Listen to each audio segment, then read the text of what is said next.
We've all seen Canon's announcement for the 200 to 800 millimeter lens, and if you're a wildlife photographer, you're probably at least a little bit intrigued.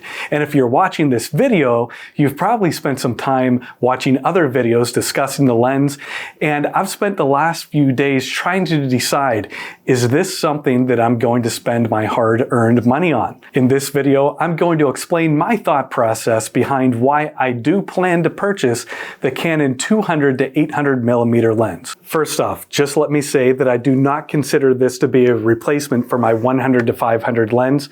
This is my absolute favorite lens that I've ever owned. I also own the 800 millimeter f11 lens, and I have a video that I discuss why I really do like this lens and the best way to get good results from it. So if I already own the 100 to 500 and the 800 millimeter, why am I purchasing the 200 to 800? Honestly, the 800 millimeter lens, I've had a whole lot of fun shooting with. I shoot bald eagles quite a bit locally, and that lens has proven to be a lot of fun to use. I find bald eagles in trees, and I'm able to get relatively close to them, but just that little bit of extra length really helps to bring them closer to me. But in cloudy conditions, shooting at f11 can be rather difficult. There's just not an opportunity to bring in enough light without really raising the ISOs higher than I would like to. The thing about the 200 to 800 millimeter lens that I was most curious about was what different apertures will I be at certain focal lengths. CameraLabs.com released a graphic that perfectly answers this question. So looking at this graphic, it's really interesting to see the comparison between the 100 to 500 and the 200 to 800. Now, I've been shooting at f11 with the 800 millimeter lens. The 200 to 800 is now going to allow us to be at f9 at 800 millimeters. That's an incredible improvement on the amount of light that I'm going to be able to let hit my sensor. We all know the far length on the 100 to 500 is 7.1. It's interesting to look at the 200 to 800 and see that at 455 to 637, we're right around f8, which yes, is not as fast, but it's not that big of a trade-off for the length that you're gaining. No doubt the 100 to 500 is still going to be my go-to lens, but I really do feel like there's not that big of a trade-off for the amount of distance that I would be gaining with the 200 to 800, especially whenever I've been used to shooting at a fixed focal length of 800 at f11. That chart also shows that Canon's basically blowing its RF 600 f11 lens way out of the water with this release. Now, all of that being said, the RF 800 f11 lens is much more budget friendly than the 2 to 800 millimeter lens. So if you are on a tight budget, the 800 f11 is a great lens, but I really do like the benefits that you would gain by spending that extra money to get the 2 to 8. If you've ever tried to shoot the 800 f11, you've got to be really good at finding your subject within the frame. It's kind of difficult to do with that focal length. Some people are really good at it. I am not that good at it. So I really like the idea of having the zoom capabilities of 2 to 800 so that I'm able to maybe find my subject a little bit further back and then zoom in and compose my shot. Now, I imagine that it's not going to be a real simple zoom in and out because you're covering so much distance. You might have to make a couple turns to be able to get from 200 to 800, but the option is going to be there.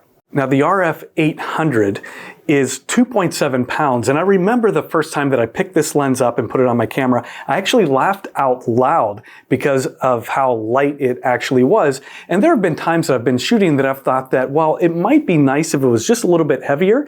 I might be able to hold my camera a little bit steadier whenever I go handheld. The 2 to 800 is going to be right around 4.5 pounds. That is going to provide a little bit more weight. Now, you may not be able to hold it quite as long, but I feel like having a bit more bulk to it, it's going to make it easier, especially whenever it's extended out. The 1 to 500 is right around 3 pounds, so that is, for the 2 to 800, about 1.5 pounds more than the 1 to 5. With this lens, I always thought that it looked kind of weird. So whenever we unlock it and we extend it out and we put it on the camera, I always felt like this was just a little bit strange. And honestly, the first time I saw the video announcing this, I thought there's no way I was ever going to purchase it. Well, my curiosity won out and I did end up buying it. But that being said, I feel like the 2-800 looks much more professional. And I don't think that you're going to get the same weird looks that you might get with this one. So while we're talking about looks, the nice thing about the 2-800 is that it is a white lens. Now that does not mean that it's an L series lens. It's not going to have the red line on it, so the glass is not going to be as good. So why would Canon paint it white? Well, really the reason is that that white lens is going to be better in heat. It's not going to heat up as much. And I can tell you that I've been out in the summer sun with this thing, and there were times where I got a little bit nervous. I was photographing a blue heron nest this summer, and I was along the side of a road for quite a long time. The sun was really beating down, and this thing got really, really warm. So Canon says that by using the white paint, it's going to protect the elements inside and not cause any kind of issues, or hopefully not cause any issues from heating up the lens. The 1-500 is an L series lens, and it is completely weatherproof. The new 2-800 is going to be weather resistant, and I like hearing that. That just tells me that I have to be relatively careful. In a downpour, I'm not going to stay out with that lens, and I always try to cover up my lenses anyway. But I did know that the 800 was not weatherproof or resistant.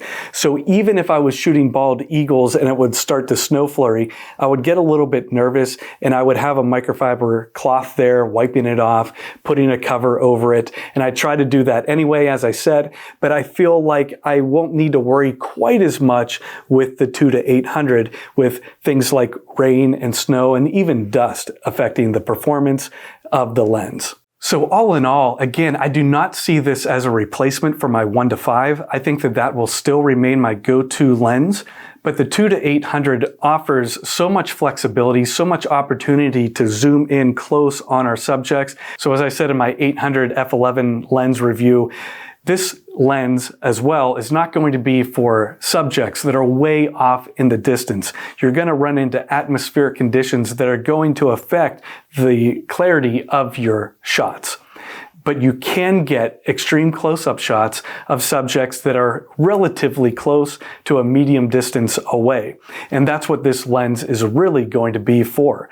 I really like the fact that I'm going to be able to let more light in than the f11, and I really like the fact that I'm able to adjust my focal length with this lens. And for me, I've had so much fun photographing with the 800. I imagine that it's going to be even more enjoyable to photograph with the 2-8 because you do have that leeway.